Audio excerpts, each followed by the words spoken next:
তো আজকে আমি এসে পৌঁছেছি আমাদের ঘরের কাছেই একটা সুন্দর ব্রহ্মপুত্র পাড় আছে যাকে বলে গণেশ ঘাট। যারা তেজপুরে নন তাদের জন্য স্পেশালি ভিডিওটা। এই দেখুন এইদিকে, এই খুব সুন্দর জায়গা। আর এখানে নতুন করে একটা বসার জায়গা বানানো হয়েছে। তো এক কাপ চা নিয়ে এখানে বসলাম আর আপনাদের সাথে কথা বলছি। তো এই জায়গার সাথে অনেক স্মৃতি জড়িত হয়ে আছে।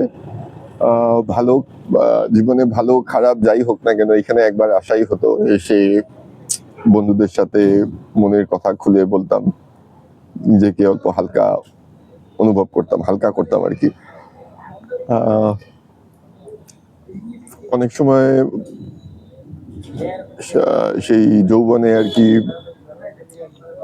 প্রেমে পড়ার থেকে, প্রেমে ব্যর্থ হওয়ার থেকে, পরীক্ষায় ফেল করার থেকে, বাবা মার বকুনি খাওয়ার থেকে, যত সব মানে জীবনের নেগেটিভ ছিল, এখানে আসলে যেন সব কেটে যেত। এখানে এই জায়গাটার একটা আলাদাই মহিমা আছে।